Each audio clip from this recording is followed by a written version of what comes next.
Sí, Raulito, buenos días también para ti y un placer, como siempre, coincidir contigo en estas mañanas de esta revista Buenos Días. Amigos, también a ustedes las gracias por la sintonía.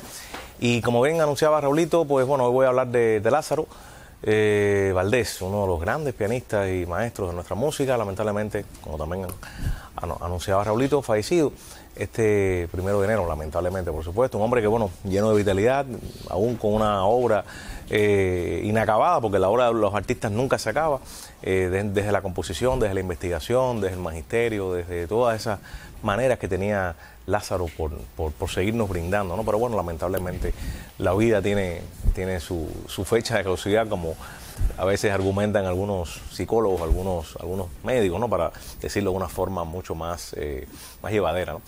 Lázaro, bueno, es y será recordado por muchas razones, pero la fundamental, que yo creo que no vale la pena pues ahondar mucho hoy porque es la más conocida, es su paso por la orquesta de Benny Moré. Fue el último pianista de la orquesta, porque tiempo después, 2 años después de la entrada de Lázaro en la orquesta, como muy jovencito, por supuesto, pues bueno, lamentablemente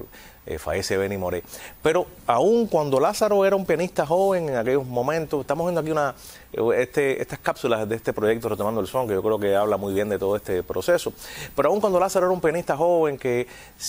ya tenía una experiencia, ya tenía una solidez, a pesar de su juventud, pues yo creo que a pesar de todo eso, y no solamente lo creo yo, lo cree la historia musical, muchos amigos, musicólogos, musicógrafos, bueno, toda la comunidad musical de nuestro país, yo creo que aún así Lázaro pudo desarrollar inquietudes, pudo desarrollar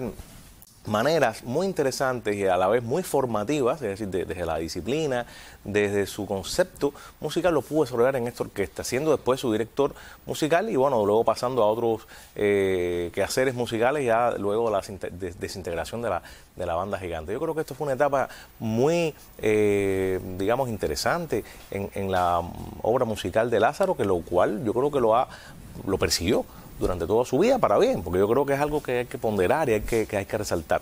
Pero también yo creo que, y en eso quiero basar mi comentario, porque tuve una amistad con Lázaro que bueno, me honró con años de poder entrevistarlo, conversar con él, llamarlo en algún momento para alguna duda, algún consejo, sobre todo por la capacidad que tenía Lázaro de investigar.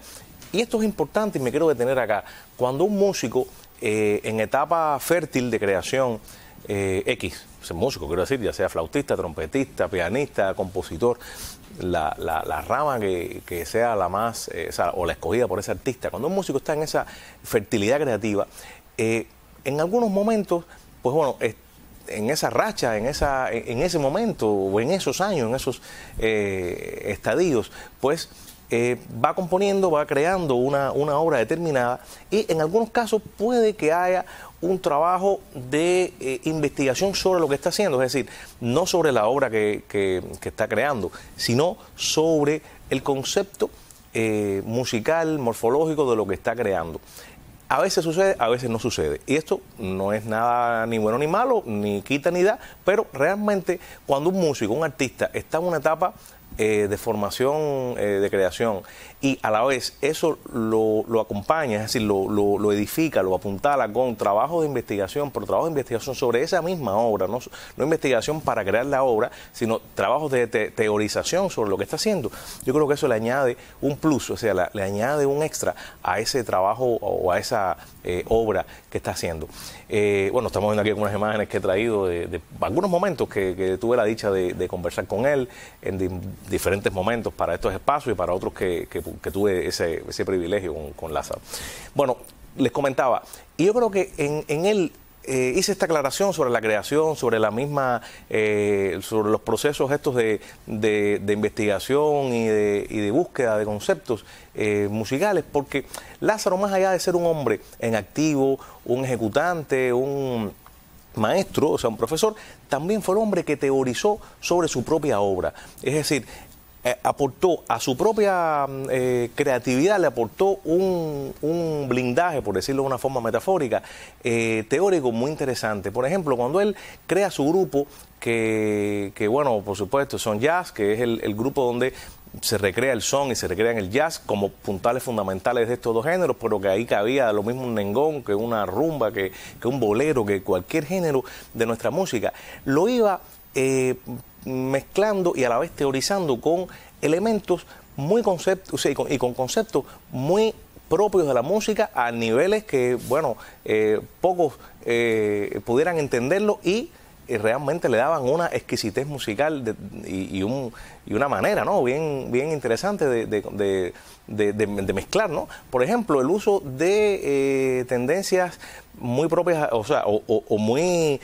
cerradas de la música, como los modos, o sea, las escalas frigias, las escalas lidias, mixolidias, todo lo que es el vanguardismo en la música, sobre todo compositores del siglo XX, finales del XIX y principios del XX en algunos casos, y otros ya compositores del XX, como Ravel, por ejemplo, como Dvorak, como Schoenberg, como Alban Berg. Estamos hablando de compositores puntales de la música concreta, de la música aleatoria, de la música vanguardista del siglo XX. Y todas esas maneras de enfrentar la armonía, los modos, o sea, las tonalidades, las maneras de llevar esos lenguajes contemporáneos y modernos a la música cubana, lo hizo Lázaro Valdés a través de su proyecto y a través de investigaciones. Dejó cosas escritas que ojalá que algún día puedan ver la luz desde el punto de vista de literatura, de metodología. Nos corresponde a nosotros y bueno, a los que tengan que ver con eso, pues darle entonces una continuidad, darle un matiz divulgativo a todas esas maneras que hizo y que dejó escritas. Pero desde la hora en punto en que toma elementos del son, de la música popular cubana, no solamente la bailable, o sea, o la popular, sino desde hasta el danzón, por ejemplo, y entonces lo va mezclando, o lo fue mezclando con eso mismo de las escalas lidias, por ejemplo, con armonías más contemporáneas. Entonces después buscaba coqueteaba con el atonalismo, es decir, buscando más el vanguardismo en sus obras. Luego entonces podía hacer una secuencia armónica determinada, más tradicional, después un tumbado, después volver a hacer, en vez de una escala lidia, hacía una escala dórica. Es decir, desde esos conceptos equidistantes, pero que a la vez son bien vanguardistas, yo creo que el maestro fue edificando también un concepto sonoro y una manera bien distinta